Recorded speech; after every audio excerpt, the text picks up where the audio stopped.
de luces utilizadas y qué densidad de flujo de fotones se tenía. Esa es una excelente pregunta. En este momento no tengo la respuesta clarita, pero básicamente es el mismo flujo fotónico, el mismo tipo de luz que se utilizó para el tratamiento 18.6. Pues son los bombillos normales. No sé exactamente cuáles son los bombillos normales que Brian utiliza, pero son bombillos que generaron las plantas y la producción que ustedes vieron en 18.6. O sea que básicamente no hay cambio de infraestructura, fue con el mismo bombillo. Pero el espectro fue completo, ¿cierto? O sea, sí, es completo. Sí. Yo no sé exactamente, esos son datos que vale la pena preguntarle a Brian. Si es blanco, el espectro sería más que todo azul. Pues yo no sé qué tanto esas, bueno, no sé hasta qué punto es posible que ustedes sepan más de eso en cuanto a espectros necesarios o suficientes para crecimiento del cannabis. Debe tener algo de UV. Lo que yo sé es que usualmente los bombillos que utilizan son mayormente rojos, luz roja, o sea, longitudes de ondas rojas, y hay un fragmento azul, un fragmento UV y un fragmento infrarrojo. No sé hasta qué punto sea diferente con otros bombillos y con otros planos. De hecho, ahí sí me declaro ignorante. Lo que se refiere el profesor es que se utilizó luz complementaria, no luz de todo de más de 2.000 watts ni que necesite más de 4.000 ppf, sino fue una luz complementaria que normalmente en los rasgos de cultivo da desde 13 watts a 60 watts, que es lo que uno utiliza solo para engañar la planta. A lo que se refiere, entiendo el profesor, es que los niveles de iluminación que se están utilizando es para engañar el fotoperiodo, más no para complementar los requerimientos lumínicos de alimentación de fotosíntesis de la planta. Lo que entiendo es que a las 12 horas ya la planta había cumplido sus periodos de fotoperiodo y la luz que se está utilizando era una luz complementaria como esta. Digamos, yo tengo una pregunta, si se evaluaron otras variables, tal vez más de tipo como de proteínas que están en ese caso de la floración, tipo fluorígeno, que pues es la que se acumula principalmente cuando se interrumpe el flujo de luz, ¿no? Vamos para allá. Pues la idea del análisis de expresión es precisamente tratar de hacer inferencias sobre las proteínas que se están produciendo en ese momento. El análisis de expresión usualmente se dirige hacia una molécula que se llama RNA. Entonces, creo, no sé si ustedes saben, pero les recuerdo, es el punto, digamos que en medio, en la síntesis de proteínas. O sea, de DNA pasa a RNA y después pasa a proteína. O sea que uno puede suponer que una gran parte de ese RNA que está en una célula en un momento va a ser proteína. Y así es que se supone, o hacen, digamos, que las suposiciones de inferencias sobre producción de proteína. ¿Por qué? Porque extraer proteínas es mucho más complejo, porque las proteínas son todas distintas, mientras que el RNA tiene una estructura muy similar y la diferencia está en su secuencia. Y digamos, ¿usted cree que esto de comportamiento de vida largo tenga también algunas bases genéticas? Lo digo porque, digamos, también pues, hay plantas que son fotodependientes, ¿no? Entonces está la planta de fotodependiente de día largo, que es la que llaman automática, y sí. También se habla de unas fotodependientes de día corto, que son las que están más que todo acá en el trópico, que son las típicas sativas que ya no se encuentran tan fácil y que su floración se da, bueno, termina casi a los 7 meses de ciclo. Sí, hay un punto importantísimo que de hecho es la segunda parte de lo que espero sea la continuación de este proyecto, y es que pues en este caso probamos Estelita CB. No sabemos si esto que vimos en Estelita CB se replique para otras variedades con distintas dinámicas de acumulación de cannabinoides o con distintos potenciales de acumulación de cannabinoides. Entonces inicialmente esperemos, si nos sale la plata y todo, poder hacer al menos un análisis con ya más de una variedad, mirando de hecho esa cinética acumulación de THC y CBD asociada a los tratamientos que hay. Listo, vamos a seguir con el tema del panel, que es todo lo relacionado con los análisis genéticos que han hecho nuestros expositores. Entonces, para continuar con eso, les cuento, Semillas de Acá evaluó sus variedades con la Universidad de La Salle. Actualmente tenemos un 0.38 de reclamaciones por plantas que salieron hermafroditas o macho, a pesar de que las testeamos en la sala. Profe Elizabeth, su merced, ¿qué opina sobre esta afirmación? ¿Todo cannabis es hermafrodita? No, igual es que esto también depende, pues como sabemos, de la misma plasticidad de la planta y de todas las prácticas agronómicas que desarrolle o realice el agricultor durante todo el periodo de cultivo. Pero normal como tal, lo que se ha descrito en la literatura y lo que se encuentra en los reportes es lo que sabemos, son plantas monoicas en su gran mayoría y unas que otras de muy pocos reportes de plantas, que son dioicas en su mayoría, discúlpenme, con algunas plantas monoicas, pero el hermafroditismo como tal, yo no he encontrado reportes de cannabis como tal descrito en la literatura. Nosotros tenemos conocimiento sobre todo de que tienen individuos machos e individuos hembras. Hay algunos casos en los que se encuentra en campo que las plantas presentan flores tanto machos como hembra en la misma planta, pero no como tal, los dos órganos combinados en la misma flor. Ok, gracias. Juan David, hay una pregunta que nos mandan desde redes y es sobre un mito donde se habla que el potencial genético se pierde al pasar de generación en generación. ¿Qué opina usted de ese mito desde ese estudio que usted ha hecho donde se habla del potencial de producción de cannabinoides en especial? ¿Qué opina usted sobre eso? Claro, si usted tiene una planta, digamos Estelita CBD, que tiene mucho CBD, tiene un perfil definido de poco o nulo THC. ¿Erosión? Si usted no hace el esquema de cruzamientos adecuado, si estamos hablando de propagación sexual, de propagación sí sexual, si usted no hace el esquema de cruzamientos adecuado para mantener ese genotipo, lo va a perder. Porque como lo decíamos al inicio de la exposición, la planta es altamente heterogénea, heterocigota. Entonces lo que va a hacer es simplemente hacer muchas mezclas en esas regiones de esos cromosomas y lo que va a tener es una progenie pues mezclada. Ahora, por otro lado, si estamos hablando ya de un contexto de propagación asexual, pueden haber otros fenómenos. Se supone que usted está haciendo una clonación, ¿no? Y se están manteniendo, todos deberían ser iguales, pero lo que vemos es que las plantas madre envejecen y el clon lleva la edad de la planta madre. Entonces vamos a ver que, listo, en el fondo genético ahí no estamos cambiando nada, el fondo genético es el mismo, ¿sí? Pero va a haber una afectación a nivel ya metabólico, porque pues no es lo mismo una planta joven que una planta pues, que ya está cerca de finalizar su ciclo de vida. Si ese no fuera el caso, podría haber otro panorama, otra explicación, y ya obedecería de pronto a variación somaclonal. Si la población es clonal, ¿por qué varía? Entonces ya entramos a definir eso por medio de otros fenómenos que están por encima de los genes, que es pues, la especialidad aquí del profesor, que es la epigenética, ¿no? Entonces ahí ya veríamos pues si se dieran las condiciones, por qué esas diferencias o por qué esa pérdida, por qué eso. Dale. O sea, quiero hablar para una experiencia personal que tengo, y es que, claro, comparando con el estudio que realizó el profesor acerca del tema de luz de más horas, menos horas, ese tipo de interrupciones. Normalmente se habla que las plantas 12-12 dan más poquita flor, más poquito, digamos, contenido de resinas y no son tan buenas como las que se les trabaja el fotoperiodo. Pero en mi experiencia personal tengo que he sembrado una variedad, no sé qué será, si es bastante grande, y me dan unas resinas muy buenas. O sea, a la intemperie común y corriente se pone la plántula en cualquier parte de la finca, crece a lo que la naturaleza le proporciona, agua, luz y los nutrientes que el suelo le permite sustraer. Y he sacado unas plantas que incluso me cuesta bastante para curarlas o cogerlas porque se pega muchísimo, o sea, produce muy buena resina y muy buen contenido de flor. Yo personalmente le he sacado o he pesado en flor 300 gramos de una planta de esas, que me parece a mí es un buen promedio y de muy buen olor, de muy buenas condiciones y muy resinosa.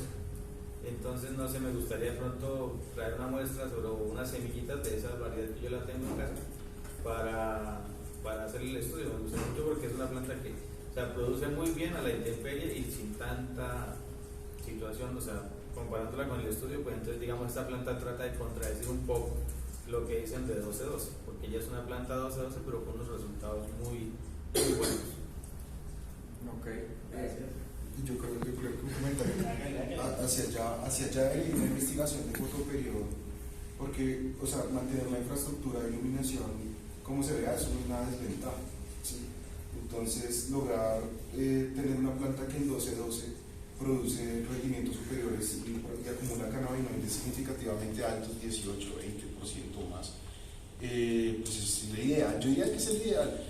La otra cuestión, por lo menos para el cannabis de algún uso industrial o de alguna biorefinería, algún uso de esa índole. Ya el cannabis, como sabemos, el cannabis medicinal, pues que va para extracciones y concentrados de grado medicinal, pues tiene que estar más resguardado y tal, pero debería estar dentro de ese mismo parámetro de fotoperiodo. Sí, yo lo que veo normalmente, es siempre normalmente cannabis, hago mis propios estudios. Yo estudio ingeniería agronómica y entonces estoy realizando estudios por mi propia cuenta para sacar de pronto, no sé, un estilo de planta o una variedad que sea muy buena. Lo que me he dado cuenta es que cuando recibo plántulas o recibo semillas, son muy débiles a la intemperie. Entonces, en cierto modo, digamos, se avanza con la parte de la tecnología, bueno, los invernaderos, los indoor y toda esa situación, pero como tal la planta, como tal, es una planta muy débil hacia la intemperie. Cuando paso semillas a piso, a tierra, ellas rinden muy poquito, se mueren muchas, les da muy duro como tal el sustrato suelo, y la intemperie muchísimo más. Yo lo que veo, digamos, es que pudiéramos, sobre esa variedad que yo le digo que tenemos, aportarle esa robustez, esa dureza de esa planta, como a las nuevas variedades que se están sacando, porque adicionalmente que producen muy buenas resinas, la fortaleza que tiene la intemperie es dura, o sea, puede haber un verano muy fuerte o puede haber mucha lluvia y puede haber lo que sea, y la planta se mantiene y produce con todas las desventajas que produce el hecho de estar a la intemperie. Entonces sería muy bueno, digamos, asociar esa robustez y esa fortaleza de esa planta a las nuevas variedades para bregar menos, se puede decir, porque llega uno bastante cuando trabaja con plantas muy especializadas, de mucha genética avanzada. Bueno, no sé, independiente de la genética avanzada, la suya puede ser una genética avanzada. Yo ahorita, de hecho, leyendo un poquito para el proyecto que estamos montando, vi que, de hecho, se sabe que el género cannabis tiene una respuesta, o sea, la variación en respuesta al fotoperiodo es grande, la variación en respuesta a la intensidad de luz es grande. Entonces, hay potencial para generar cualquier tipo de planta, sería chévere mirarla. Por ejemplo, a ver cuánto es que dura, por ejemplo, en el periodo vegetativo antes de florecer, o qué es lo que usted está haciendo para precisamente promover por ejemplo, la generación de estos arbustos, que de hecho con manejo agronómico se pueden tratar de hacer cosas y digamos que ganarle un poquito a la genética en parte. Entonces sería chévere mirarlo, señor. No, pues queriendo como complementar lo que tú comentabas, digamos, cuando vamos a ver el comportamiento de una planta, y desde mi perspectiva toca entender el contexto comercial, social y económico en el que está. Entonces, si, por ejemplo, y podría reducir un poco, enfocar un poco tu pregunta, en que los trabajos en cuanto a la producción de cannabinoides deberían enfocarse más que en el ciclo del fotoperiodo, en el ciclo de la producción de los cannabinoides.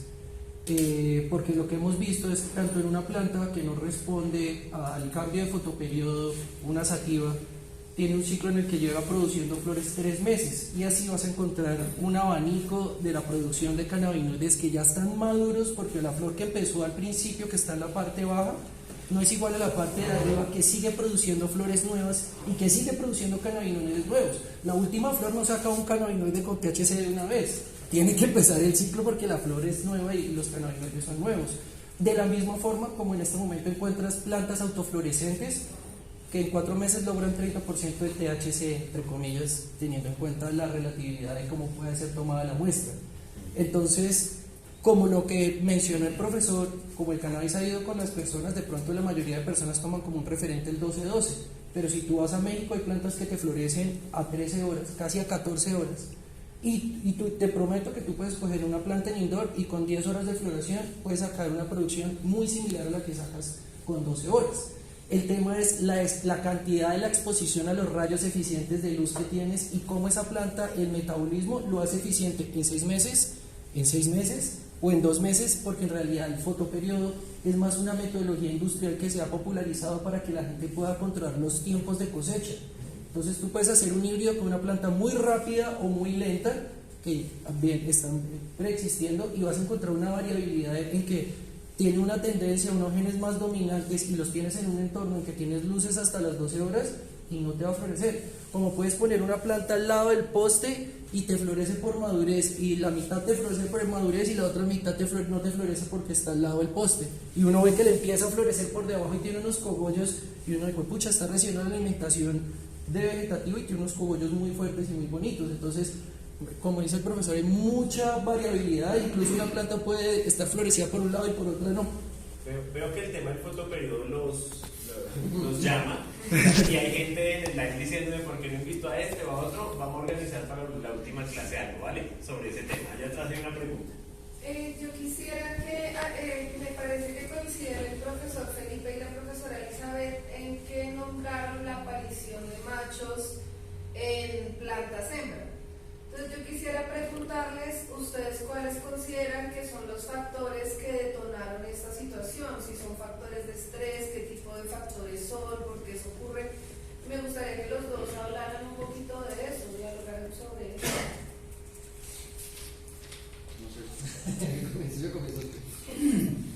Bueno, nuevamente, yo soy nuevo en el tema de cannabis.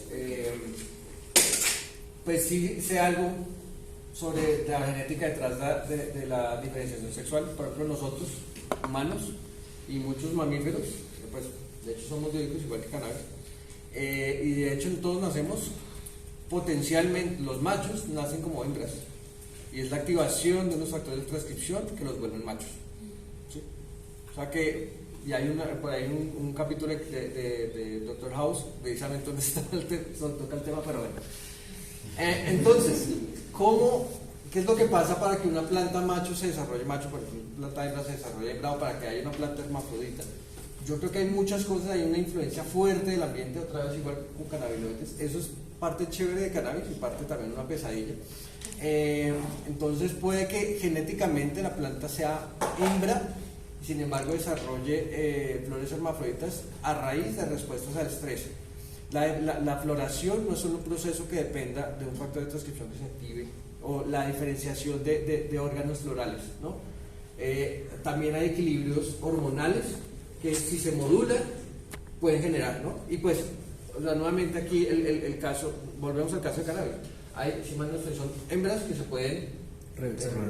pueden revertir y pueden generar unos machos, flores machos, en una planta que se supone no tendría los genes para generar esa estructura, y sin embargo las genera. Entonces, ¿por qué? Seguramente es porque en el cromosoma sexual hay unos factores, pero en el resto de cromosomas también hay muchos otros genes que están involucrados en la formación del pistilo. No, al revés, delantera. Sí, vamos. Delantera. Entonces, una flor hembra tiene todos esos genes, ese potencial lo tiene. Lo que pasa es que no se activan, se supone.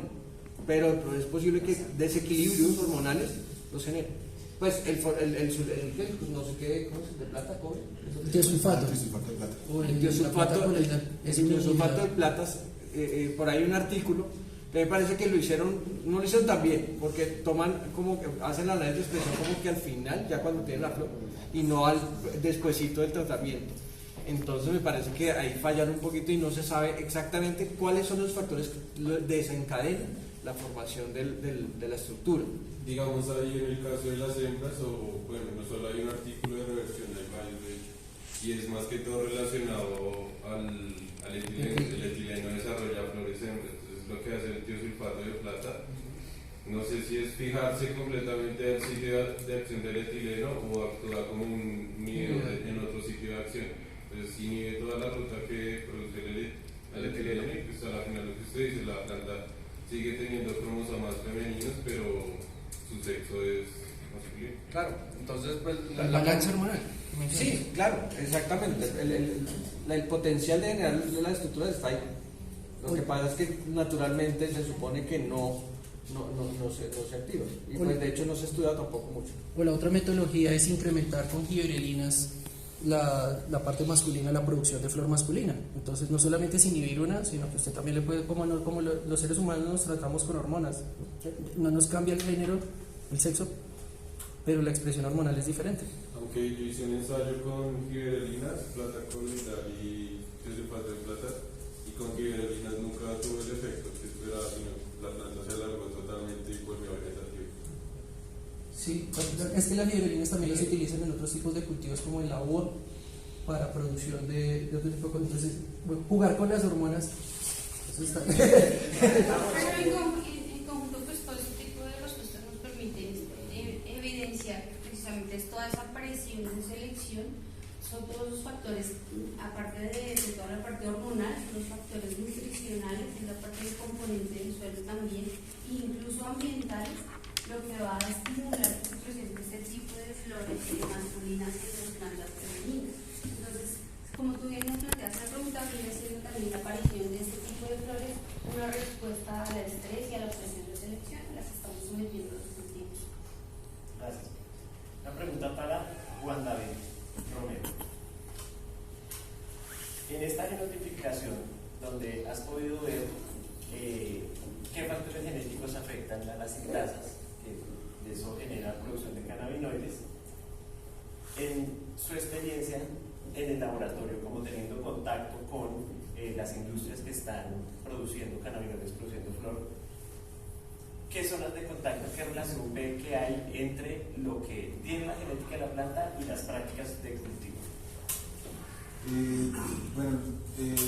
Digamos que el análisis de secuenciación sería el más poderoso, y en el caso de empresas que estén produciendo cannabinoides o plantas con un tipo de quimiotipo específico, un perfil de cannabinoide específico, este tipo de información es muy valiosa porque, como lo habíamos mencionado, las posiciones polimórficas en los genes de THC y CBD van a terminar por decirnos quiénes son las plantas que más van a acumular. Entonces no estar dependiendo, por ejemplo, de otras prácticas agronómicas o de otro tipo de prácticas culturales para poder llegar a un cierto nivel de cannabinoides, sino ir muy seguros desde la base genética de la variedad, cuál es el potencial que tiene, y ya el resto que sea pues ganancia, pero que sabemos que aseguramos un potencial. Ok, ahora partiendo desde ese punto, una pregunta para los tres, porque ya la facultad cierra, no demoran en sacarlos.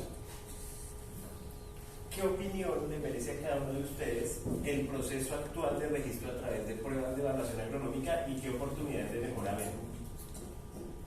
No, comienzo yo, yo no soy tan experto, yo comienzo después.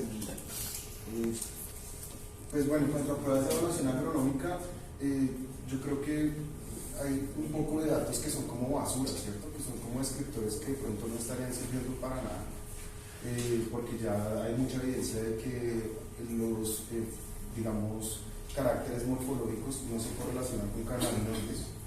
Entonces podríamos estar más enfocados de pronto en caracteres de rendimiento, caracteres como peso de flor seca, por ejemplo la acumulación de antocianinas, qué tan heredable es ese rasgo y si se puede utilizar. Y de hecho, cuando uno revisa el documento de la UPOP, ellos dicen que hay unos caracteres de agrupamiento que son días a floración, masculina y femenina, días a cosecha, y lo otro que hablábamos de antocianos. Entonces podrían de pronto ese protocolo de RICA como adelgazarse un poco entre esa cantidad de datos que pide, porque también es como dispendioso cuando se trabaja en campo, ¿no? Y de pronto podría complementarse con algo de la parte genética. Yo creo que los marcadores moleculares, pues como bien lo hemos expuesto hoy acá, pues están avanzados, y pues algo de refinamiento no les vendría mal, pero podríamos llegar a muy buenos resultados con eso.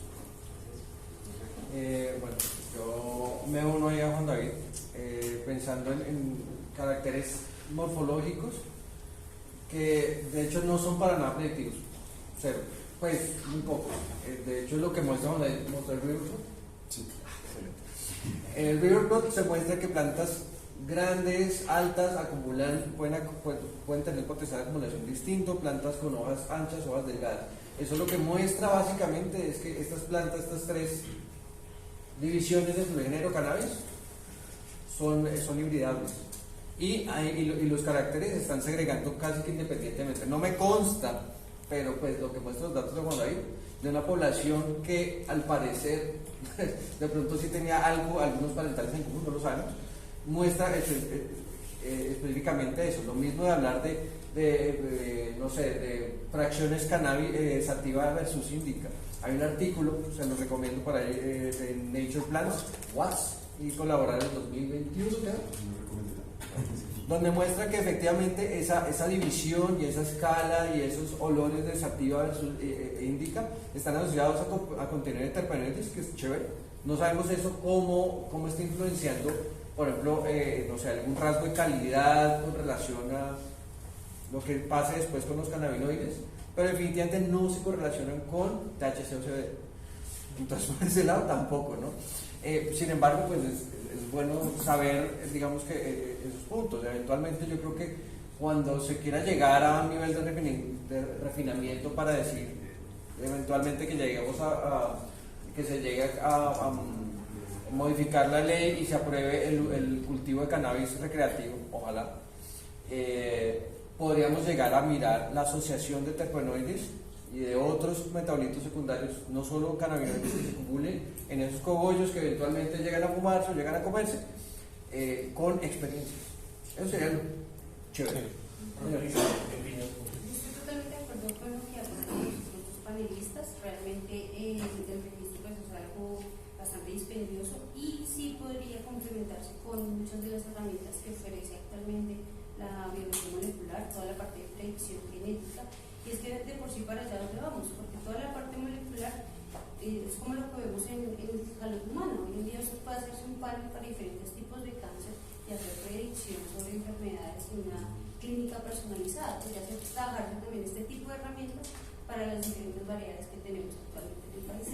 Gracias. Antes de seguir con una última ronda de preguntas, la intención, una de las intenciones de hacer esta discusión, esta clase de esta manera, es ver cómo la Academia Colombiana ya tiene servicios para la industria, para que las personas que nos están viendo a través de Facebook Live, ustedes que tomaron el curso de actualización profesional para que la producción de cannabis en Colombia, tengan en cuenta, promocionen, hagan el voz a voz, creemos la red, esas redes que vienen desde el autocultivo, el Laboratorio de Investigaciones de Alta Complejidad en La Salle, ofrece el servicio para detección temprana de sexo, y el Instituto de Genética de Plantas aquí en la Nacional, del Departamento de Biología, Facultad de Ciencias, que nos ofrece este servicio de genotipificación, ¿vale? Entonces, nos quedan 10 minuticos para que hagamos preguntas.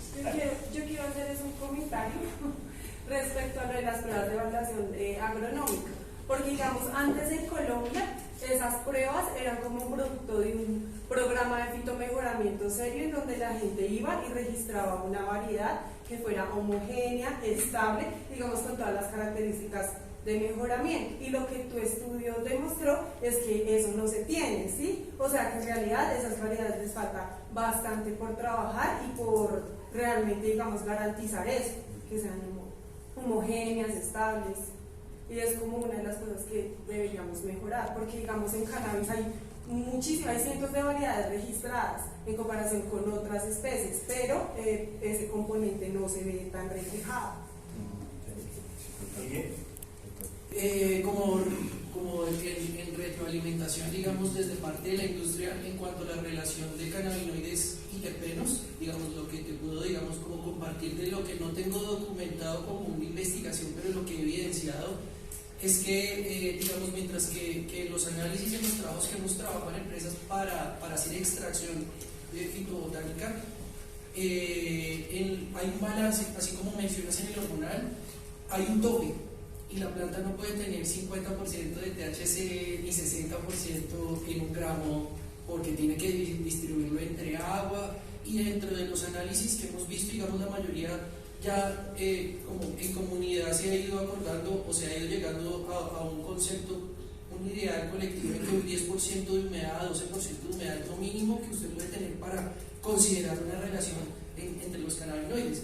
Y normalmente entre lo que hemos visto o yo he visto en lo que domesticado le llega a uno y en lo poco que entiendo en cuanto a la ruta metabólica y la creación que se comparte entre los terpenos y los cannabinoides, las variedades que yo he logrado trabajar y seleccionar con mayor producción de cannabinoides no tienen una muy buena expresión y sobre todo las que no son balanceadas, porque hay mucho cannabis que es balanceado tipo 1 a 1, como mencionaba David.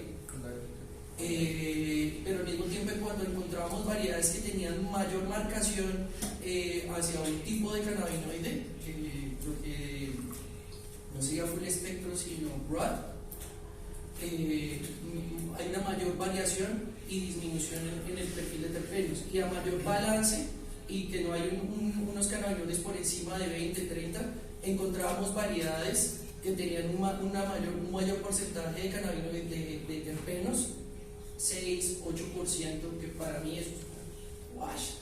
Yo quisiera antes de que se acabe la sesión, que en 2 o 3 minuticos cada uno de los profesores nos dijera cuáles son las expectativas o las proyecciones investigativas que tienen en sus unidades académicas alrededor del cannabis. Pues nosotros como laboratorio lo que estamos trabajando actualmente es el desarrollo de un método de PCR LAM. Esta es una PCR isotérmica que le permita al agricultor como tal tenerlo en su finca o en su empresa, indoor externa, y pueda hacer en el momento con la semilla la detección del sexo. Puede identificar si la planta va a ser un macho o va a ser una hembra en el preciso momento. Eso es lo que estamos trabajando actualmente en el laboratorio. Bueno, en ingeniería genética de plantas estamos trabajando digamos, mejorando o refinando los marcadores moleculares que ya se utilizan, buscando pues que obtengamos algo como lo que nos mostraba la colega de la SACE, digamos como un marcador de múltiples bandas que nos dé más información acerca del tipo de planta que tenemos, de la presencia, no solo la presencia y la ausencia, sino de qué copia del gen está ahí, una copia defectuosa, una copia funcional, y ya ahí catalogar la planta como funcional o defectuosa según THC o CBD. Sí, bueno, para responder por ahí, bueno, sobre lo que decía Kelly de las PEAs, de acuerdo, los caracteres morfológicos lo que le permiten a uno es decir qué tan homogéneos es la variedad o el cultivar que se está tratando de caracterizar. Entonces, en ese sentido son útiles, pero no para predecir otros rasgos. Pues lo que decía Juan David, de hecho, la idea es llegar a determinar, a genotipar completamente la planta, o sea, determinar si las plantas son homocigotas o heterocigotas para copias específicas de THC o CBD sintasa, y eventualmente pronto llegar más allá, empezar a mirar CBG, CBN y CBN. y CBC. Y pues lo otro a mí me interesa, pues ya vimos que el night break funciona. A mí me interesa mirar pues cuál es el efecto y pues de qué depende realmente. O sea, sabemos que efectivamente en la planta de 15 minutos, de 4 pulsos de 15 minutos se redujo. No sabemos exactamente por qué, si es porque se acumuló antes y se eliminó, o porque nunca, por otro lado nunca se acumuló. No sabemos, además que Estelita CBD no tiene al parecer una copia funcional de THC sintasa, entonces también es todo un misterio cómo es que llega a tener esa cantidad, que es poquito pero existe. Entonces la idea es, de hecho, lo que les estaba contando, mirar, abrirse un poquito más en cuanto a diversidad, mirar distintos individuos que se sabe más o menos cuánto acumulan y hacer los experimentos esos experimentos, de hecho, de night break. Digamos que ahorita a corto plazo, más largo plazo, pues hay muchas cosas que queremos hacer. Yo creo que es muy importante lo que dijo Kelly sobre cómo se ingresaron las variedades, y eso refleja parte de lo que se hizo en el estudio, porque no hay estabilidad desde la base, que es desde donde se está importando. Entonces, por ende, ya todo lo que ingresó no eran, o gran parte de lo que ingresó no eran variedades. Además, porque no había otra forma de ingresarlo, o sea, nadie podía ingresar un esqueje en una maleta, en los zapatos, en una chaqueta, era imposible, pero la semilla sí, pero esa semilla es heterogénea. Entonces ahí ya tenemos ese problema de falta de distinguibilidad, homogeneidad y estabilidad. Y esa es, digamos, la idea que deberíamos llevarnos también en gran medida, de que cómo es posible que una variedad, una especie de planta que no lleva más de 4 años, o bueno, 6 años largos comercializándose desde su legalización, tenga 1.200 variedades registradas, 700 de ellas, o bueno, sí, más o menos 700 de ellas propagadas asexualmente, sí, un poco más, 800 tal vez. Entonces, ¿qué quiere decir eso? Pues que hay una gran heterogeneidad y que hay que la intentaron aterrizar por medio de clonación, pero que de fondo el mejoramiento genético no se ha hecho. Entonces, o no es la regla general. Entonces toca ir al mejoramiento genético, hacer los cruzamientos, pasar muchos años ahí y después sí venir a mostrar variedades feminizadas y sexualmente propagadas. Creo que esa es la historia. Y pues eventualmente lo que hay es una gran oportunidad, básicamente. O sea, tenemos una diversidad importante aquí. Lo que pasa es que es privada, pero hay una diversidad importante. Y pues vale la pena aprovecharla para generar plantas que sean muy productivas para las condiciones colombianas, no solo para el altiplano, sino también para el Valle del Cauca. Pero cada una va a tener seguramente características ligeramente distintas, que pues es necesario hacer las pruebas para generar esas plantas para esos ambientes específicos, plantas de pronto menos sensibles o más sensibles a la intensidad de luz, que eso eventualmente puede terminar pues modificando el contenido de cannabinoides. Entonces no significa que las plantas de aquí o las plantas del Paipa sean mejores o las plantas del Valle sean mejores. Lo que pasa es que hay unas plantas que están utilizando y seguramente aún en un ambiente ahí les pega el perrito y funcionan muy bien. La idea es pues saber qué es lo que tenemos y aprovecharlo. Hay muchas cosas que se pueden hacer. Hay una planta, por ahí yo sé que el ICESI detectó una planta que solo acumula CBG, no tiene ni CBD ni THC. ¿Para qué sirve? No sé, pero pues puede ser una potencial fuente de negocio. O sea, hay muchas cosas que se pueden hacer.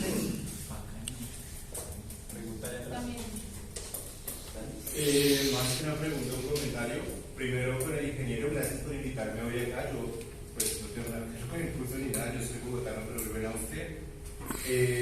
Jardinero de apartamento, como se le dice por allá, de corazón.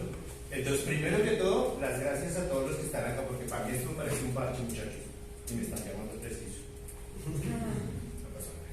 Entonces, pues primero, muy bacano que existan actividades como estas. En mi época, cuando yo vivía acá, esto no existía, o por lo menos yo nunca lo conseguí. Vine a enterarme con el autocultivo y toda esta vaina viviendo allá. Hay muchos temas de los que escuché hoy, las plantas de mi brother con sus comentarios de la luz, lo que explicó el profesor sobre la luz, muchas experiencias que tuve allá en las que me gustaría obviar, pero pues por cosas de tiempo no se puede. Pero lo que sí me gustaría decirles es que muy bien que estén haciendo lo que están haciendo hoy en día, muy bien que le estén dedicando este tiempo a esto, y que también piensen lo que acaba de decir el profesor. Hay diferentes cosas, diferentes climas, diferentes ambientes en Colombia, pero pues no pensemos solo acá. Se los digo yo por experiencia propia en el primer grow shop en el que trabajé, con casi 500 plantas madres, se llevaba más electricidad que un hotel de 150 habitaciones, me dijeron por ahí. Entonces, ¿qué pasa si mi brother produce una planta que no requiere tanta luz y se puede poner allá? ¿Qué pasa si nosotros como colombianos podemos empezar a llevar soluciones a Europa? Les cuento, mi esposa aquí alemana, ayer creo que fue o hace 2 días, 30 gramos legales en Alemania, ya se puede producir y tener plantas legalmente en Alemania, creo que es por el momento 3. Entonces, ustedes que le están metiendo el tiempo a esto, que le están metiendo la gana a esto, empiezan a mirar para el otro lado del charco. Allá hay, brother, una oportunidad que no se imaginan. Yo me metí a esto por puro joven, yo empecé a mirar y a hacer mis cosas, patrocinadores, marcas, venga, haga todo bien, no sé qué, porque la gente, pues obviamente existen legalizaciones y cosas, que la gente que no se mete de 100%, pero el producto colombiano es muy bien visto, muy bien visto. Ustedes no se imaginan la cantidad de gente cuando yo dije me voy de vacaciones a Colombia. Tráigame semillas, tráigame esto, ¿cómo así? Lo que nosotros tenemos, muchachos, la fama que nosotros tenemos, que tienen las flores de acá, no la tiene nadie. Y ustedes están trabajando por eso. Métanle la gana, desarrollen productos, desarrollen investigaciones, registros, todo lo que sea necesario. Pero hay mercado, parceros, y hay mucho mercado. Cualquier cosa que los que están acá que necesitan de Europa, parceros, la buena, lo que se pueda hacer que no sea mucho, pero ahí está. Entonces, y también, obviamente, información. Yo crezco mis plantas, llevo mis cosas. No tengo este background académico de todo el mundo acá. Yo aprendí, leí, empecé a joder con una cosa y con la otra, pero se puede, y se puede hacer de una muy buena manera. Entonces, otra vez, muy chimba que estén acá. Gracias otra vez, Pablo, por invitarme. Y bien, bacano, gracias. Para finalizar, que nos están preguntando cómo se acceden a los servicios del laboratorio de investigaciones de alta complejidad a la Salle, ¿a quién llamamos? ¿Qué puerta tocar? Bueno, como tal, pues está por la página web, entonces ustedes teclean igual la Universidad de la Salle y aparece toda la información de contacto. Muchas gracias por venir a realizar. Y por el lado de la UGP, ¿qué puerta tocar? De biología, pues pueden escribirle a Juan David, Juan de Romero P @unal.edu.co. o F Sarmiento es. Juan David, ¿nos podría regalar su número? Sí, señor. 311.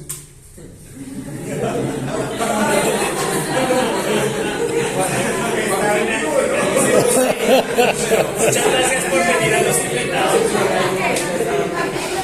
No podemos enviarle Si querés hacerlo, bueno, 311 479 6267.